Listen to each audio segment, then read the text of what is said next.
कांगड़ा के जिला मुख्यालय स्थित धर्मशाला में 73वां गणतंत्र दिवस बड़े ही हर्षोल्लास के साथ मनाया गया। ऊर्जा मंत्री सुखराम चौधरी ने सबसे पहले राज्य शहीद स्मारक में शहीदों को श्रद्धांजलि अर्पित की और अमर ज्योत प्रज्वलित की। पुलिस ग्राउंड में राष्ट्रीय ध्वज फहराया गया। शानदार मार्च पास्ट की सलामी भी ली गई। सुखराम चौधरी ने कहा कि देश की सुरक्षा में जिन्होंने प्राणों का बलिदान दिया है उन्हें वो कोटि नमन करते हैं। उनके बलिदान को देश और प्रदेश कभी भुला नहीं सकता। उन्होंने कहा कि मुख्यमंत्री के नेतृत्व में बीते 4 सालों से भाजपा की सरकार कार्यरत है और ये सरकार गरीबों, मजदूरों, कर्मचारियों और किसानों के लिए समर्पित सरकार है। सर्वप्रथम सभी प्रदेशवासियों को मेरी ओर से 73वें गणतंत्र दिवस की बहुत बहुत बधाई। उन सभी वीर सपूतों को जिन्होंने देश को आज़ादी दिलवाई और उसके बाद देश की सुरक्षा के लिए जिन्होंने अपना बलिदान दिया, उनको मैं आज कोटि कोटि नमन करता हूं। कल ही आदरणीय मुख्यमंत्री महोदय जी ने अनाउंसमेंट की 0 से 60 यूनिट बिजली जो उपभोक्ता खर्च करेगा उसका बिजली का बिल 0 आएगा। केवल उस पर मीटर रेंट और सरचार्ज लगेगा।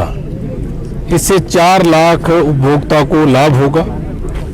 61 से 125 यूनिट जो उपभोक्ता खर्च करते हैं उनको हमने ₹1.55 से 55 पैसे की राहत दी। उनको केवल ₹1 प्रति यूनिट बिजली का देना हो। इससे 7 लाख उपभोक्ता हिमाचल प्रदेश के कवर होंगे। इन दोनों योजनाओं में 11 लाख उपभोक्ता कवर होंगे 25 लाख में से। किन्नौर जिला के रिकांगपिओ के सबसे ऊंचे आईटीबीपी मैदान में जिला स्तरीय गणतंत्र दिवस का आयोजन हुआ। चारों तरफ 2.5 फीट बर्फबारी और बर्फ से लदे पहाड़ों के बीच यह पहली बार हुआ है जब आईटीबीपी मैदान में गणतंत्र दिवस मनाया गया। किन्नौर में आयोजित हुए जिला स्तरीय गणतंत्र दिवस की अध्यक्षता मुख्य सचेतक हिमाचल प्रदेश विक्रम सिंह जरियाल ने की। उन्होंने गणतंत्र दिवस के अवसर पर रिकांगपिओ के सबसे ऊंचे आईटीबीपी मैदान में राष्ट्रीय ध्वज फहराकर पुलिस, आईटीबीपी और होमगार्ड के जवानों को परेड के दौरान सलामी भी दी। इस अवसर पर कोरोना के नियमों की सख्ती से पालन किया गया और सोशल डिस्टेंसिंग की कड़ाई से भी पालना की गई।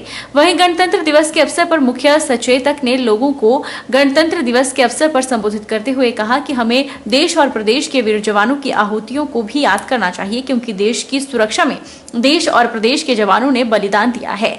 विक्रम सिंह जरियाल ने कहा कि प्रदेश सरकार और जनता ने कोविड काल में भी कई मुसीबतें झेली है और आज कोरोना काल में भी सरकार जनता के हित में काम कर रही है।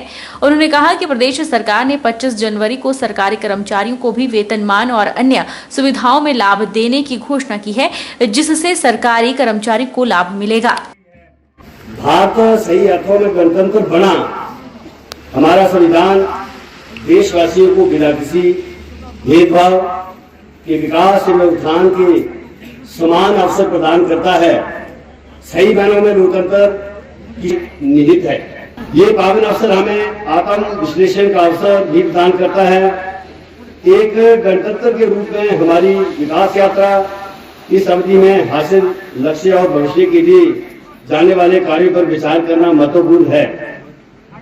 गणतंत्र दिवस के शुभ अवसर पर देश की एकता एवं अखंडता को अक्षुण्ण बनाए रखने के लिए कुर्बानियां देने वाले उन महान हस्तियों को, व्यक्तियों को स्मरण करना बहुत ही आवश्यक है। मैं गणतंत्र दिवस के इस पावन अवसर पर उन सभी शहीद जवानों को, जिन्होंने इस देश को आजाद करने के लिए अपनी जीवन की आहुति दी है, उनको मैं श्रद्धा सुमन अर्पित करता हूं, जिन्होंने इस देश की रक्षा, एकता और अखंडता को बनाए रखने के लिए अपने प्राणों का बलिदान दिया। सोलन के ऐतिहासिक ठोडो मैदान में गणतंत्र दिवस का जिला स्तरीय आयोजन किया गया, जिसकी अध्यक्षता विधानसभा अध्यक्ष विपिन सिंह परमार ने की। सबसे पहले विपिन सिंह परमार ने कोटला नाला में स्थित शहीदी स्मारक पर श्रद्धांजलि अर्पित की। उसके बाद ऐतिहासिक ठोडो मैदान में ध्वजारोहण करने के बाद परेड का निरीक्षण कर परेड की सलामी ली। हिमाचल प्रदेश विधानसभा अध्यक्ष विपिन सिंह परमार ने कहा कि पिछले 75 वर्षों में हमें समीक्षा करने की जरूरत है कि हम कहां थे और हमें कहां जाना है। इस देश की आजादी के लिए जिन वीर पुरुषों ने अपनी जवानी की चिंता नहीं की, ऐसे वीर योद्धाओं को सलाम है। हम गणतंत्र दिवस मना रहे हैं, लेकिन देश प्रदेश के अपने वीर सैनिकों को भी याद करना हमारा पहला कर्तव्य है। उन्होंने कहा कि देश की रक्षा में जितनी भी लड़ाइयां लड़ी गई, उसमें हमेशा हिमाचल के जवान आगे रहे। इस दौरान मेजर सोमनाथ, कैप्टन विक्रम बत्रा को भी विधानसभा अध्यक्ष ने याद किया। उन्होंने कहा कि हिमाचल देश का ऐसा पहला राज्य है जो महत्वाकांक्षी हिमाचल गृहिणी सुविधा योजना के माध्यम से पर्यावरण संरक्षण करने के साथ साथ महिलाओं के समय की बचत भी कर रहा है।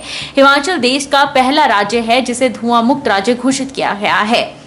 विपिन परमार ने कहा कि कृषि हिमाचल के लोगों के जीवन का आधार है। राज्य सरकार प्राकृतिक खेती को कृषि का आधार बनाने के लिए कृति संकल्प है।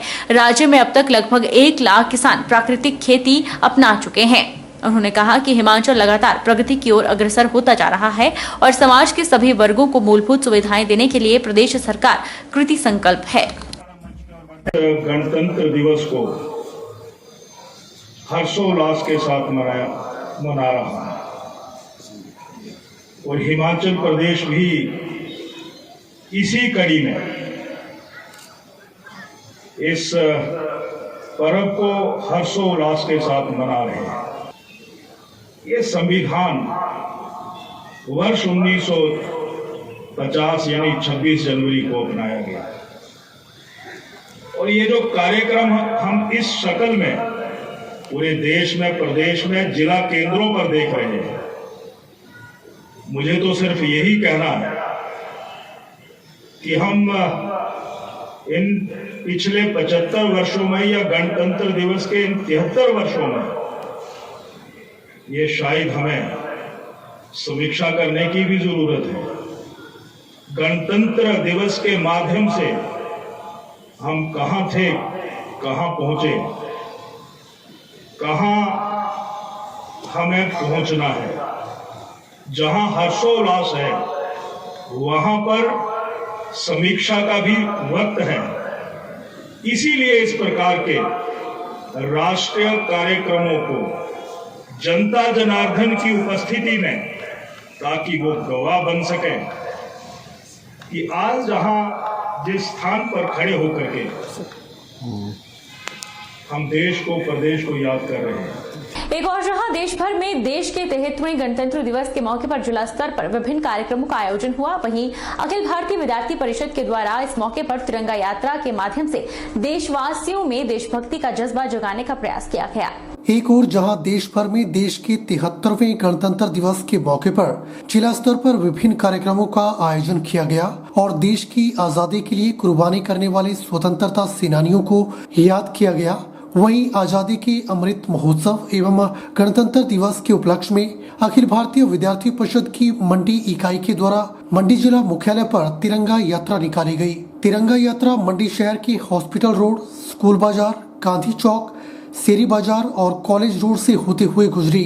तिरंगा यात्रा के बारे में जानकारी देते हुए एबीपी के प्रांत कार्यकारिणी सदस्य विशाल मंडहोत्रा ने कहा कि तिरंगा यात्रा का उद्देश्य देशवासियों और युवाओं में देशभक्ति की भावना का सृजन करना है, ताकि वे अपने कार्यक्षेत्र में ईमानदारी और कर्तव्य निष्ठा के साथ कार्य कर देश के विकास में अपना योगदान सुनिश्चित कर सके।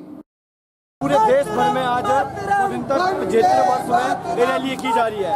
अखिल भारतीय विद्यार्थी परिषद पूरे जितने भी हमारे मंडी जिला में उनमें 10 जगहों में ऐसी रैली जो है कर रही है और उसके साथ विद्यार्थी परिषद का पूरे लोगों को एक जागरूक करने का एक माध्यम है और पूरे कोविड के नियमों के साथ विद्यार्थी परिषद ने आज यहाँ पर जो है स्वतंत्रता के 75वें वर्ष में यहाँ पर रैली तिरंगा यात्रा की 75वें स्वतंत्रता के जो 75वें वर्ष का हमारे स्वतंत्रता का जो आज यहाँ पर हमने विद्यार्थी परिषद के द्वारा यहाँ पर तिरंगा यात्रा जो यहाँ पर निकाली गई, उसका हमारा मेन उद्देश्य लोगों तक और हमारे जो युवा हैं उन तक एक अपने देश के लिए एक भावना को प्रकट करना, अपने देश के लिए कोई भी अगर देश में कोई भी विपत्ति आती है तो उसमें जो देश का युवा है या देश के लोग हैं वो आगे आए।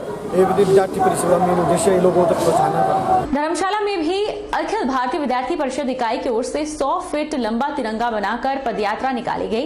इस दौरान कॉलेज और यूनिवर्सिटी के कई छात्रों ने शिरकत की और देश और शहीदों के सम्मान में नारे भी लगाए। इकाई सचिव उर्मी शर्मा ने बताया कि 73वें स्वतंत्रता दिवस और शहीदों के बलिदान की याद में ये तिरंगा यात्रा निकाली गई है। जैसे कि हम सभी जानते हैं कि आज गणतंत्र दिवस है और अखिल भारतीय विद्यार्थी परिषद जो है वो स्वाधीनता के 75वां वर्ष मना रहा है। इसी के लिए तिरंगा यात्रा निकाली गई है। ये तिरंगा 100 फीट का तिरंगा बनाया गया है। तो यही है कि हमें अपने देश से प्यार करना चाहिए और सम्मान करना चाहिए। जिला कुल्लू के मुख्यालय ढालपुर में गणतंत्र दिवस के अवसर पर अखिल भारतीय विद्यार्थी परिषद के द्वारा तिरंगा यात्रा का आयोजन हुआ। यह यात्रा ढालपुर शहर की परिक्रमा करते हुए वापस कॉलेज पहुंची और इस दौरान उन्होंने आम जनता को भी देश प्रेम और सद्भावना का संदेश दिया। आज गणतंत्र दिवस के 73वीं वर्षगांठ पे अखिल भारतीय विद्यार्थी परिषद कुल्लू नगर इकाई द्वारा तिरंगा यात्रा जो निकाली गई वो देश के वीर जवानों के लिए और जो समस्त युवाओं में देश प्रेम की भावना को दोबारा से उत्पन्न करने के उद्देश्य से निकाली गई है। इस तिरंगा यात्रा में दूर दूर से अलग अलग इकाइयों से लोग हमारे साथ जुड़े थे और देश के वीर जवानों को याद करते हुए आज तिरंगा यात्रा निकाली गई है। वक्त चला है छोटे से ब्रेक का। ब्रेक के इस बार फौरन लौटेंगे। आप बने रहिए हमारे साथ।